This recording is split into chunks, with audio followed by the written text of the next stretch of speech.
Como convite para entrar na grande família de Deus, na família dos filhos adotivos de Deus, o batismo é a porta de entrada na igreja. Quer dizer, é o rito de iniciação cristã por excelência, através do qual nós todos somos adotados, filhos adotados de Deus, através do grande sacrifício que Jesus fez, a sua encarnação, sua vida marcada pelos encontros, marcada pelo diálogo, é a experiência e a oportunidade para que todos nós possamos ser adotados por Deus Pai como seus filhos. Se em algum tempo os seres humanos perderam a amizade com Deus, é através do batismo que nós recuperamos essa amizade e fazemos parte, passamos a fazer parte da família de Deus. De fato, na Bíblia nós encontramos também o texto que nos conta o momento em que Jesus foi até o Rio Jordão e foi batizado pelo seu primo João Batista.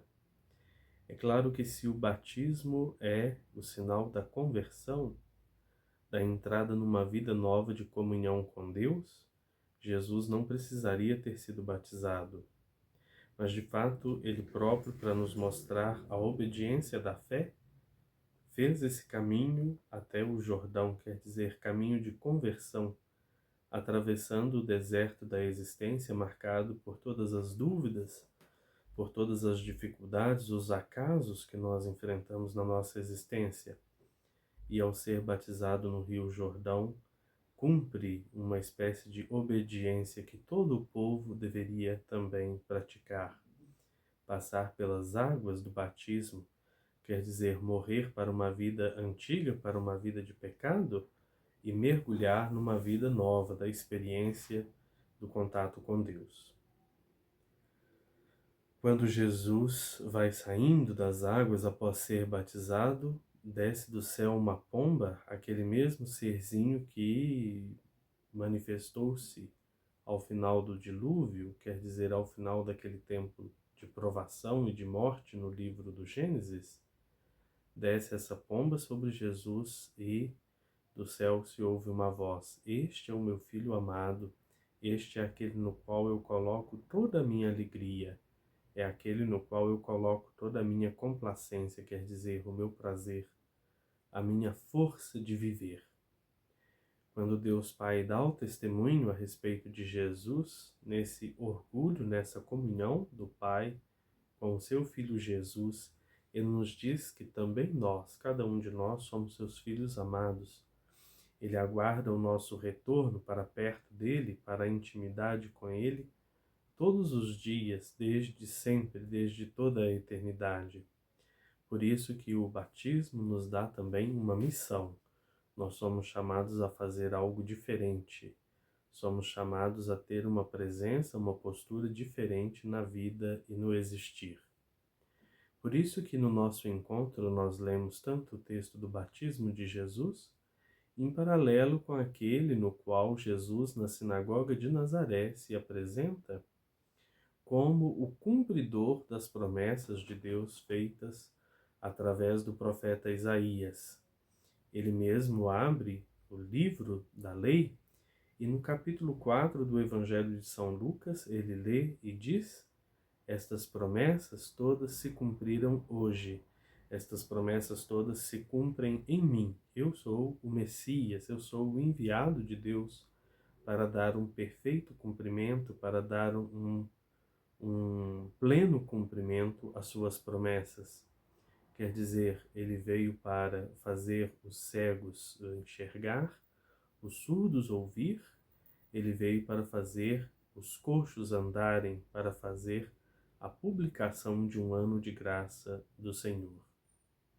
De fato, quando os discípulos e cada um de nós vamos nos aproximando de Jesus, escutando a sua palavra de vida, sua palavra que convida ao diálogo, que convida à convivência e ao amor, são palavras que vão aos poucos tirando dos nossos olhos as vendas, as máscaras do nosso rosto, que vão aos poucos fazendo cair as escamas que ficam dentro do nosso ouvido e que nos impede de escutar, Quer dizer, Jesus vai nos curando aos pouquinhos na medida em que a gente vai ficando perto dele, escutando a sua palavra, na medida em que através da oração nós vamos permitindo que a força de Deus, que a energia, quer dizer, a graça de Deus, venha para habitar em nós, venha para estar em nós, venha para curar as nossas feridas.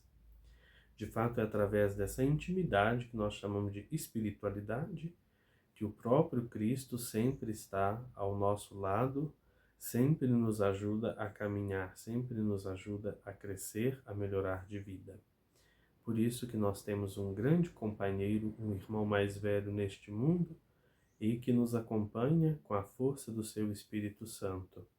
É ele que vem para evangelizar os pobres, quer dizer, para trazer uma boa notícia ao nosso coração, para trazer a notícia de que nós todos somos amados por Deus e amados de modo pessoal por Deus. Não é assim que Deus ama uma massa grandona e sem nome?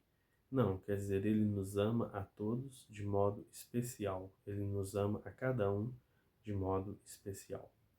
Por isso que, recebendo a graça do batismo, Jesus vai à sinagoga e lê o livro da lei e ali ele medita e assume para valer a missão que na Bíblia já estava preparada. Quer dizer, uma missão pode estar preparada desde muitos séculos atrás, a missão de proclamar o ano da graça de Deus, a missão de evangelizar os pobres, a missão de fazer os surdos ouvir, os cegos enxergar, os coxos andar, para poder pregar a libertação daqueles que estão encarcerados pelo poder do pecado. Mas, de fato, a missão pode até existir, mas se a gente não se coloca na posição de assumir essa missão, não adianta muita coisa. Por isso que o grande exemplo de Jesus não é ter uma missão. O grande exemplo é Jesus assumir a missão, porque nós também temos um chamado à missão de humanizar esse mundo, de tornar esse mundo um lugar mais amável, mais bonito, um lugar com mais sabedoria, com mais força de viver. O chamado nós temos. A questão é se através do nosso batismo, através da nossa espiritualidade, nós vamos ignorar esse chamado ou vamos, por um acaso, realizar esse chamado e o colocar em prática?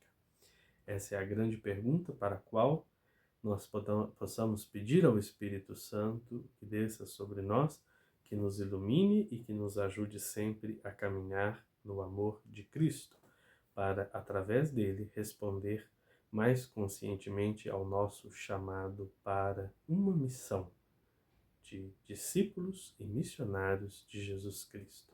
Amém.